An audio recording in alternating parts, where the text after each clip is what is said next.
What's up guys, Lou here back with another video, and today it's all about the Galaxy Note 4, which I've been using for about a week, actually a little bit more, running it through various tests, testing the battery life, the camera performance. I did an unboxing video as well as a 4K camera test. You should go check out those videos if you're interested in this device. But I've been receiving a huge number of requests, possibly from Apple fanboys, suggesting that I've been unfair in bend testing the iPhone 6 Plus, but not doing the Note 4 yet. And there are some questions and concerns with this device. Even though it looks durable at first glance, you have a brand new metallic exterior that you didn't have on the Note 3. Now, the Note 3, on the other hand, has this internal chassis with a plastic exterior, and it did incredibly well in my bend test. You can go check out that video through a link in the description. It's one of the toughest devices that Consumer Reports tested as well, holding 150 pounds of force before completely giving in, whereas the iPhone 6, for example, is less than half that at 70 pounds of force. So a very durable device from that perspective. But can Samsung keep it up with their latest, the Galaxy Note 4? Let's go ahead and do this test. But before I do that, I do want to mention that, of course, don't do this yourself. Do not attempt this at home. That is not smart.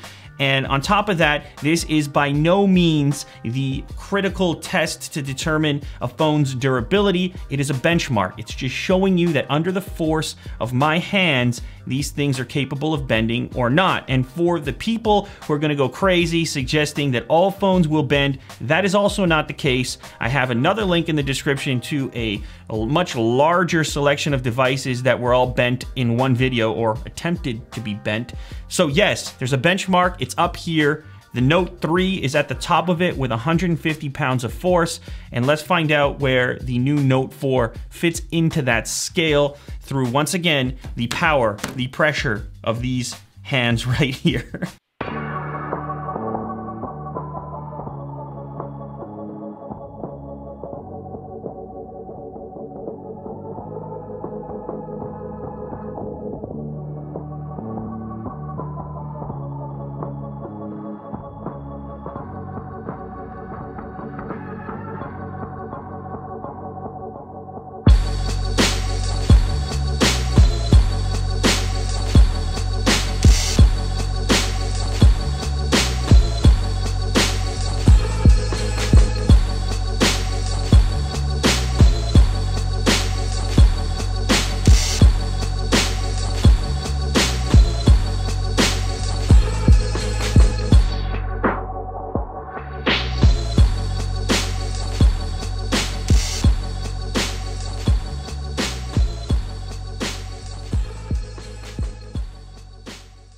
All right, so there you have it. The Note 4 does bend a little bit, and funny enough, it's in the exact same spot as the 6 Plus.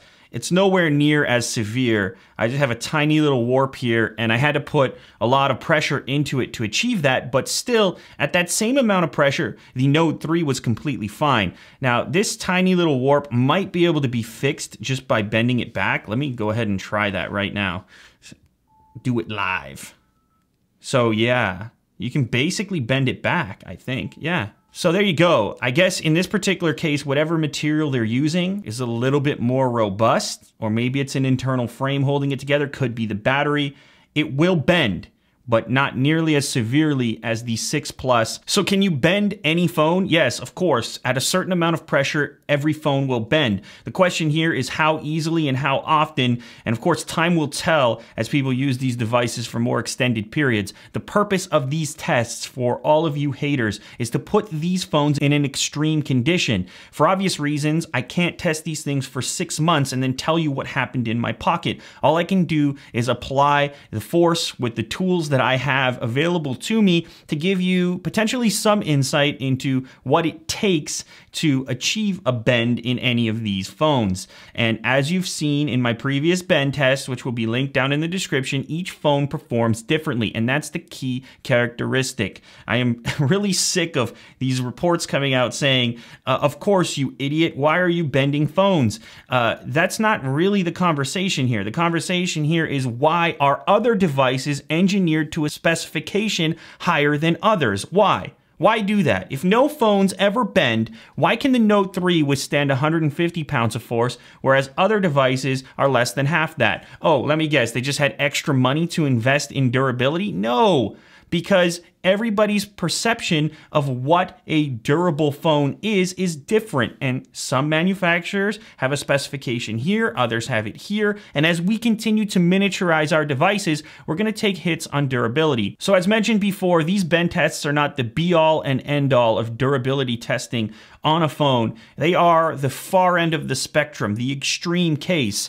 But I can't possibly replicate 6 months, a year, or 2 years of ownership in a quick video or in a review video that comes out 2 weeks after the phone is out. So in some circumstances, we have to push the boundaries because you're going to be the owner of this device for 2 years, maybe more. And this is a significant investment for you, in some cases close to $1,000. So I can't see why having extra information to work with could possibly be a bad thing. So if you appreciate this testing and me essentially sacrificing personal devices to get this info out to you, then please remember to leave a thumbs up down below. And also chill out on the fanboy stuff in the comments, okay? This is all positive information for everyone, and if anything, it's gonna lead to tougher devices in the future. So there you have it. Another bend test video in the books. The Note 4, it can be bent, not very much, with a lot of force, and then it can also be bent back without any real issue regarding the integrity. At least that's what I just found out right now.